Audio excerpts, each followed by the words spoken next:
The billionaire shouted, "You're just a maid." 1 hour later, he begged her to save his son.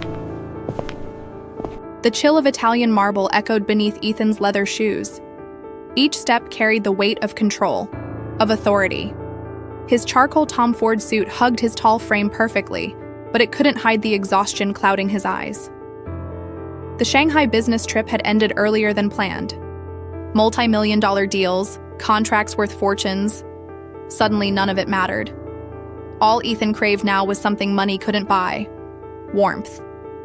The tiny embrace of his 8-month-old son, Leo. He hadn't told a soul he was returning. That was his habit.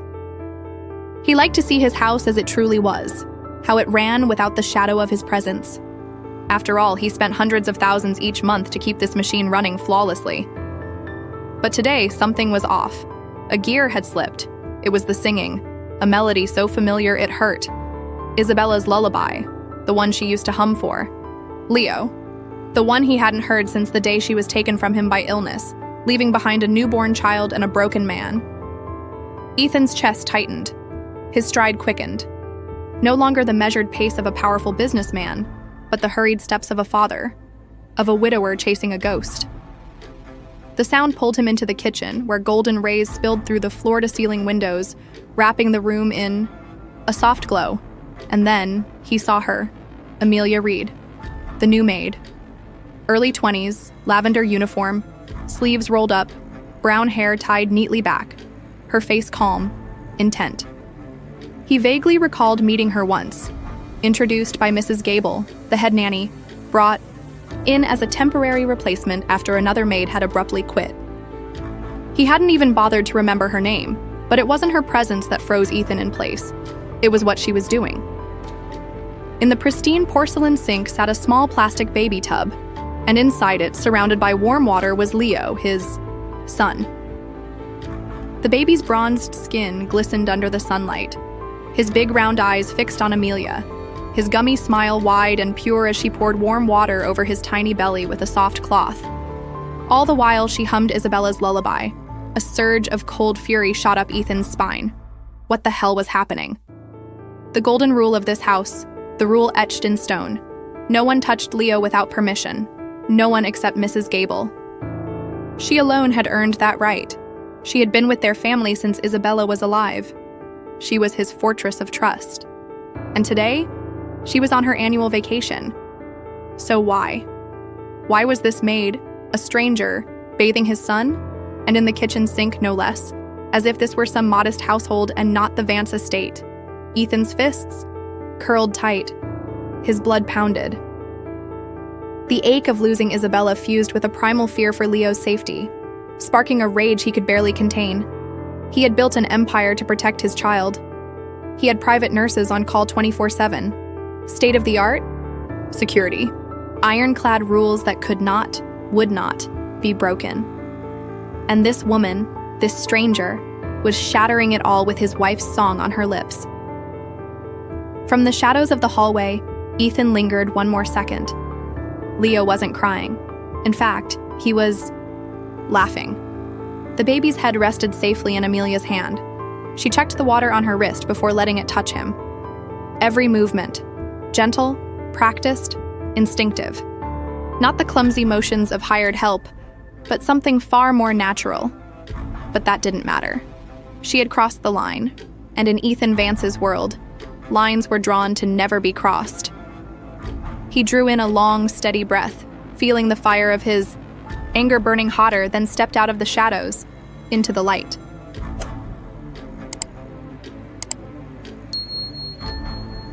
Amelia spun, wide-eyed, terror etched across her features. The soft cloth slipped from her hand, dropping into the tub with a small splash that echoed in the tense silence. Leo startled, his lips quivering before breaking into a whimper. Mr. Vance, you're home. Her voice trembled. She had never stood this close to him before. He was tall, commanding, and his eyes bore into her as if she were a venomous intruder in his nursery. "I'll ask you again," Ethan growled, each word sharp as shattered glass. "What are you doing with my son? I can explain, Amelia stammered, fumbling for a large towel and wrapping it around Leo's small body. Leo had a fever last night. Not very high, but he was restless, crying. Fever? Ethan cut her off, his voice climbing with fury. And why the hell wasn't I informed? I have a full team of nurses on call at all hours. Why would you, a maid, take it upon yourself to decide? I tried to find a thermometer, but I couldn't. Amelia's words tumbled out, her voice shrinking beneath his rage. I didn't want to disturb you while you were away. Last time. He was upset. Warm water soothed him, so Warm water? In the kitchen sink? Ethan barked a bitter laugh, dripping with contempt.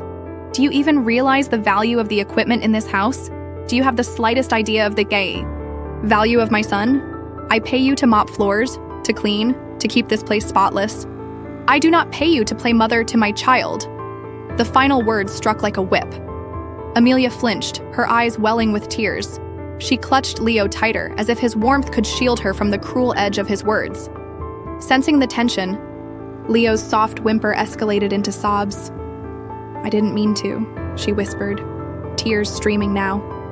I swear, he was sweating, struggling to breathe. There was no one else here. I couldn't just stand by. Ethan stared at her, his chest heaving, torn between fury and a flicker of guilt he refused to acknowledge. He saw his son, crying, but safe, cradled against the woman he was condemning. He saw the raw sincerity in her tear-stained eyes. But then Isabella's face flashed in his mind, frail, fading on her deathbed, and the vow he had made. Never again would he allow danger. Near Leo, fear won. Control was the only remedy he knew. Put him in the crib, Ethan ordered, his voice calmer now but colder than ever. Then pack your things and leave. Amelia blinked, stunned. You're firing me? I don't like repeating myself, Ethan said, turning away, unable to bear the sight of her shattered expression. Arthur, my butler, will handle your final pay and paperwork. I want you gone before sundown. The words hung heavy in the air, merciless and final. Amelia stood frozen, her heart fracturing. She looked down at Leo, his tiny chest shuddering with hiccuped cries. Closing her eyes, she inhaled the sweet, milky scent of his skin, then pressed a trembling kiss to his damp forehead. A silent goodbye. She nodded once without speaking, then carried Leo past Ethan, who stood rigid with his back turned, hands braced against the cold granite counter. As she left, Leo's cries faded down the hallway, leaving Ethan alone in the cavernous kitchen. The faucet dripped. One drop, then another, tick-tock, tick-tock. Each sound, like the countdown of a clock, toward a regret he had not yet realized was coming.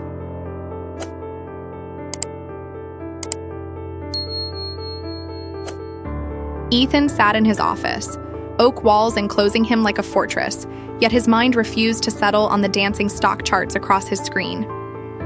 The silence in the mansion was oppressive, unnatural. He had restored order. He had removed the threat.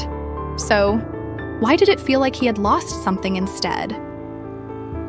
From the baby monitor, Leo's cries pierced the stillness, persistent, demanding. Ethan exhaled heavily, pushed away from his desk, and trudged upstairs. He had called in a backup nurse, but she wouldn't arrive for hours. I can handle this myself, he thought. But he was wrong. He mixed formula, but the milk came out scalding hot. He had to redo it. Leo wailed louder. He fumbled with the snaps of a diaper, hands clumsy, nerves fraying. Leo kicked and thrashed everything, spiraling into chaos. The cries bored into Ethan's skull, amplifying his helplessness. He tried pacing with the baby in his arms, bouncing, shushing, but nothing worked. The baby only screamed harder, as if calling for another pair of arms, another voice, another comfort. Frustration coiled in Ethan's chest. How could this be so hard? He commanded a multinational empire, yet he couldn't soothe his own son. Meanwhile, in a quiet upstairs room, Amelia folded her cheap clothes into a battered old suitcase. Her tears had dried, leaving behind a hollow ache. On top of the pile, she placed a worn photograph, a boy in a wheelchair, grinning wide beside her. Daniel, her younger brother. Gone 3 years now, claimed by a seizure that her arms couldn't shield him from. Amelia had abandoned her final year of nursing school to care for Daniel after their parents' deaths. She had learned everything: how to monitor fevers, recognize warning signs, calm pain with nothing but a touch or a lullaby. Isabella's lullaby. She had heard it once, faintly, when Mrs. Gable played it in the nursery. Beautiful, haunting. It had stayed with her. She sang it to Leo because she felt the sorrow in this house, the same sorrow that had once filled her own. She had never told anyone her story. Why would she? She was just the help. Nobody asked the maid about her pain. Back. In his office, Ethan finally lulled Leo into an exhausted sleep. He laid him in the crib, sweat dampening his temples, his body drained. Slumping into his chair, his eyes drifted to the computer screen. Then an idea sparked. He opened the security system, he rewound 12 hours, and there she was. Amelia, slipping quietly into Leo's room at 2 a.m. when the baby whimpered. Her hand pressed gently to his forehead, her face etched with concern. He watched her search the house for a thermometer, opening drawers carefully so as not to wake him. She hadn't found it, because he had ordered Mrs. Gable to lock it away after Leo's last cold. He saw her return to the crib with a cool cloth, wiping the baby's skin with care. He saw her sit vigil at his side for hours, never once closing her eyes, guarding his son's rest.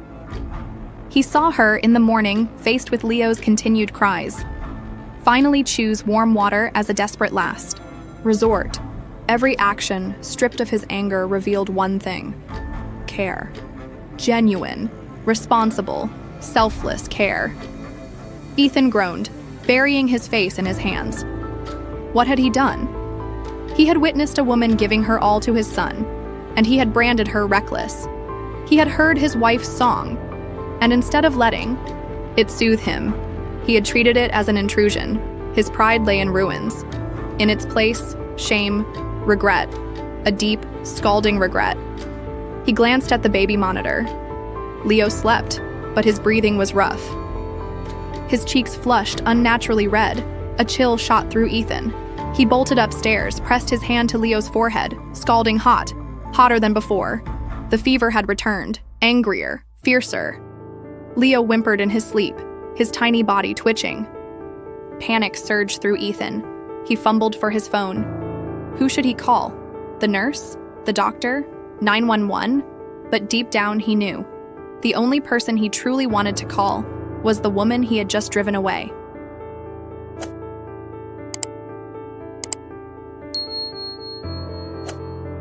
Amelia stared at the phone vibrating in her palm.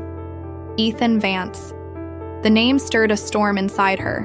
Pain, anger, and beneath it all, worry. Why was he calling? Probably something about paperwork. She almost hit decline, but a darker instinct stopped her. She thought of Leo. "Hello?" She answered, her voice steady, though her chest tightened. "Amelia? Thank God." Ethan's voice was frantic, stripped of its usual authority. "It's me, Ethan. I need your help. It's Leo. He's burning up. The fever's spiking. He's starting to seize. I don't know what to do." Amelia's breath caught. Seizures. The word stabbed like a blade. Memories of Daniel, her brother's final days, flooded her. In an instant, every ounce of resentment dissolved. What remained was instinct, the caretaker, the nurse she had trained to be. "Where are you?" she demanded, her voice snapping into sharp, clinical command. "At home. I called the doctor, but he said 20 minutes at least. 20 minutes is too long." Amelia's tone was firm, unwavering. "Listen carefully, Mr. Vance. Strip him down to just his diaper. Use warm water, not cold, and sponge his body. Focus on underarms and groin. Open every window for airflow. Do not give him any medicine until the doctor arrives. I'm coming back." She hung up, slammed the bus stop button. "Driver, let me off. Now." She bolted into the night, flagged down a taxi, and rattled off. The Vance estate address, her hands clasped in silent prayer the whole ride. When the cab screeched to a halt at the iron gates, Ethan was already there, pale, frantic. He said nothing, just flung the gate open and led her inside, racing up the stairs to Leo's room. The sight stole Amelia's breath. Leo lay trembling, his small body shuddering, eyes rolling back. Ethan had followed her instructions, but panic was etched across his face. Without hesitation, Amelia nudged him aside, gentle but firm. "Turn him on his side. Keep his airway clear," she ordered. Her hands worked fast, precise. She timed the seizure, checked his breathing, sponged his burning skin with steady strokes. Every movement was efficient, practiced, no longer the hands of a maid, but of a nurse who had lived this nightmare before. Ethan stood frozen, powerless, watching the very woman he had cast out hours earlier now fighting for his son's life. Minutes crawled by until finally the seizure broke. Leo's body slackened, his breath shallow but steady, his lashes damp with sweat. Exhaustion pulled him into uneasy sleep. Right then, the doctor rushed in. After a careful examination, the elderly physician nodded gravely. "Febrile seizure," he confirmed. Fortunately, immediate first aid was given. Cooling with warm water, keeping the airway open. It prevented complications. "You did well, young lady." Relief washed through Ethan's veins so heavy his knees nearly buckled. He looked at Amelia, sitting at Leo's bedside, brushing damp curls from the boy's forehead, her face glistening with sweat, but her gaze locked on the child with unshakable tenderness. When the doctor left, silence settled over the room. Amelia rose, quietly gathering herself, preparing to leave. Her duty was done. "Don't go." A hoarse voice broke the stillness. She turned. Ethan stood there, not as the untouchable tycoon, but as a man undone. "I'm sorry," he whispered, the words almost breaking. "For what I said, for what I did. I let fear blind me. I judged you without ever knowing you. You saved my son. I owe you an apology. And his life."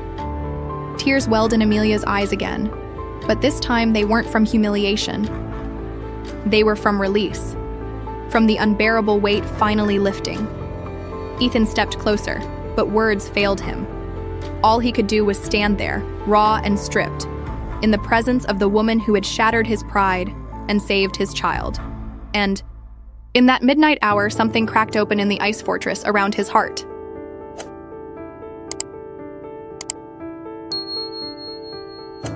With Leo's fever finally stabilized, Amelia suggested moving him back to his crib.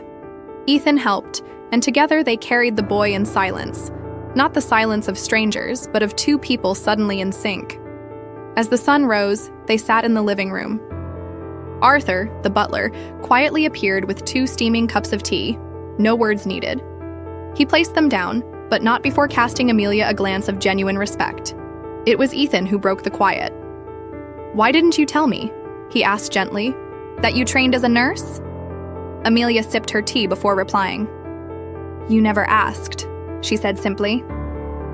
"I applied here as a maid, not a nurse. My past? It didn't seem relevant to scrubbing floors." Her voice carried a hint of irony, but no bitterness. Ethan nodded, accepting the silent rebuke. "Tell me about your brother," he said, his voice soft, almost pleading. And so Amelia told him. She spoke of Daniel, of his illness, of the years she studied and worked just to keep him cared for. She spoke of her dream of becoming a pediatric nurse, the dream she had set aside. She spoke of the grief of losing the only family she had left, and Ethan listened. He didn't just hear her words, he absorbed them. He saw her pain, her strength, her resilience. And in her, he recognized something of himself.